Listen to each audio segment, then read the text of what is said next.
are stealing my house. And if I don't steal it, someone else is going to steal it. No one is allowed to steal it, يا عمي.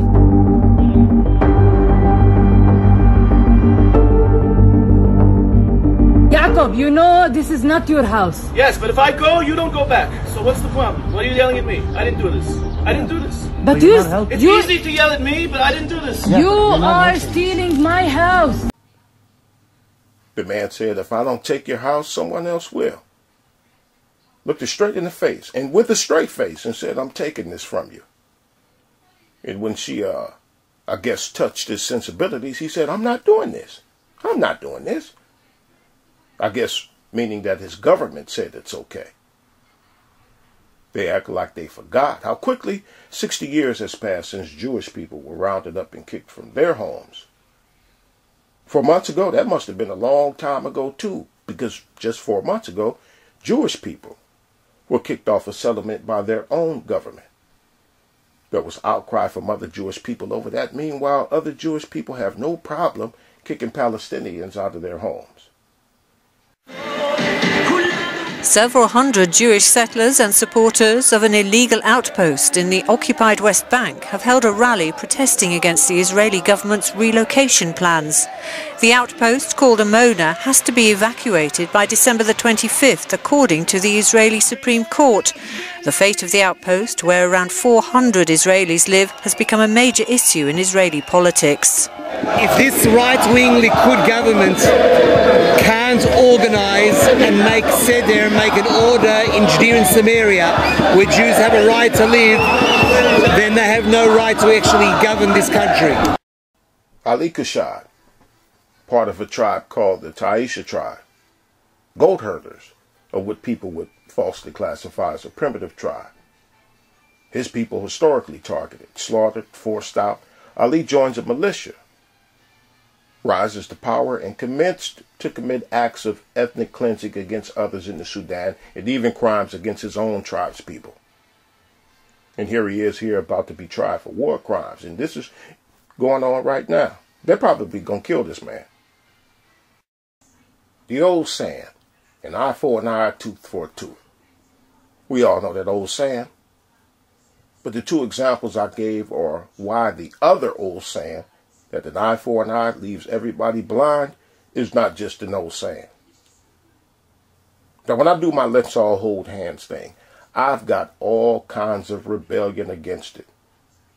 One of the ways of rebelling is people have even tried to come and prove to me that racism exists, and there are people who don't like black people, as if I don't already know that. Nothing exceeds like excess. You should know that. I should know what? What should I know? This buck. Why do you have to talk to me like that all the time, boy? Like I gotta know something.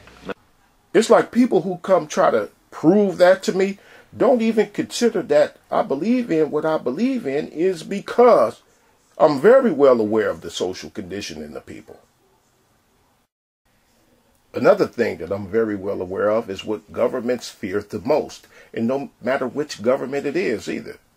Governments are terrified by the unification of people. They'll kill the leaders of these groups, cause strife between the group members. They'll even pay off the group and keep the group for its own purposes.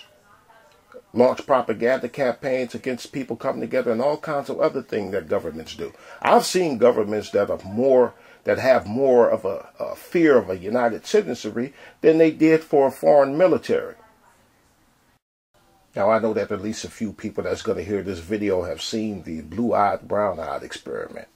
It might be interesting to judge people today by the color of their eyes. Would you like to try this? Yeah! Sounds like fun, doesn't it? Since I'm the teacher and I have blue eyes, I think maybe the blue-eyed people should be on top the first day. I mean, the blue-eyed people are the better people in this room. Oh, yes, they are. Yeah. Blue-eyed people are smarter than brown-eyed people. This is a fact. The brown-eyed people do not get to use the drinking fountain. You'll have to use the paper cups. You brown-eyed people are not to play with the blue-eyed people on the playground. Well, the brown-eyed people in this room today are going to wear collars so that we can tell from a distance what color your eyes are. You ready, Laurie? Brown-eyed. She's a brown-eyed. You'll begin to notice today that we spend a great deal of time waiting for brown-eyed people. I don't see the yardstick, do you? It's probably over there. Hey, Mr. You better keep that on your desk when the brown-eyed people get out of hand. Oh, you think if the brown-eyed people get out of hand, that would be the thing to use? Who goes first to lunch? Blue-eyed. The blue-eyed people. Blue-eyed people may go back for seconds. Brown-eyed people do not. Brown-eyed. Don't you know? Oh, they're not smart.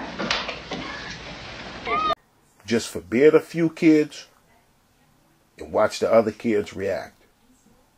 Just give certain kids something and watch the others react to it. And it seemed like when we were down on the bottom, everything bad was happening to us. The way they treated you, you felt like you didn't even want to try to do anything. It seemed like Mrs. Elliott was taking our best friends away from us. What happened at recess? Were two of you boys fighting? Russell called me names and I hit him in the gut. What did he call you? Brown eyes. They always call us that. Yeah, They keep calling us brown eyes.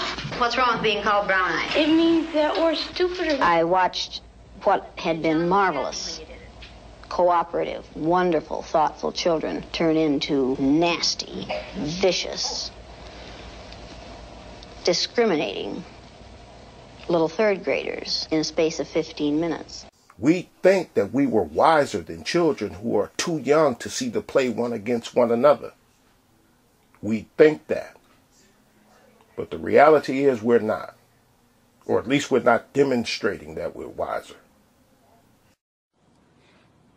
Hello to you. This video is in English because I want to describe you, the people of the world, what's been going on now in Israel. We woke up to a nightmare which we have been kidnapped by our own government and which sold us to be a guinea pigs to an experimental vaccine that they want us to, they want us to donate, to give up our bodies and our souls with no questions. We have become the biggest clinical trial of a vaccine in history. They are closing at the moment the sky. We are imprisoned in our own country. There is no going out, no going in, no flight. We are prisoners in our own country. Like you do an experiment, you close all the rats and you want to see what's going on. They force us and they are taking all our human rights, all our human being rights, all our freedom and breathe, and we cannot go free to the street. There are cops, police everywhere. And they divide us. You cannot go to shop food in some stores. It's either you will vaccinate yourself or you cannot go to work. You cannot go to work. You are a type B citizen if you're not get vaccinated. This is crazy, people. Now it's in our country. Now it's in Israel. Tomorrow it will be at your country. Tomorrow it will be at your place. I downloaded that a few months ago. And I wonder how many Jewish people that think it's okay for the government to target and displace Palestinians are like her in the video who don't like that their Israeli government is about to make certain Jewish people second-class citizens if they don't take the mark. But what really caught my attention was her warning other countries that it's coming to us too. And this is why I always talk about how connected everything is and why I speak of this ideal of holding hands. India has passed a new law that will make it easier for non-Muslim minorities from neighboring countries to gain Indian citizenship. Opposition to it is especially strong in India's northeastern Assam state, which borders Bangladesh. People there fear undocumented Hindu migrants from neighboring Bangladesh will now be granted citizenship and dilute the political sway of the region. A rupture of faith in the state. Many here in Assam see the passage of the Citizenship Amendment Bill as a clear message from the Hindu nationalist government that they are second-class citizens. their government, what are they doing? They're trying to make us minority in our own very state, in our own very religion, by giving citizenship to Bangladeshis.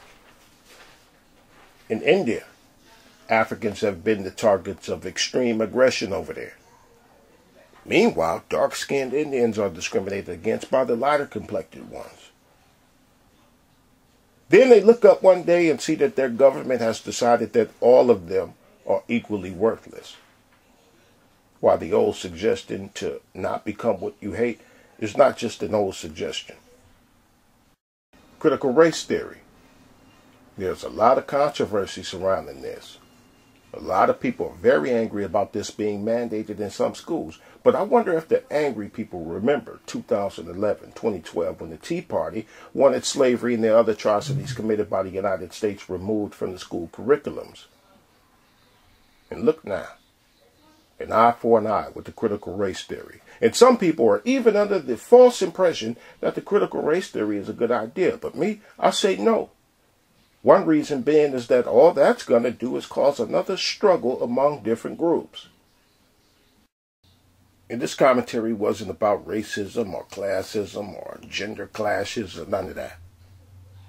I didn't have some profound point to make. I just wanted to show people one of the main things that powers and empowers governments, and not just here in the United States, but everywhere.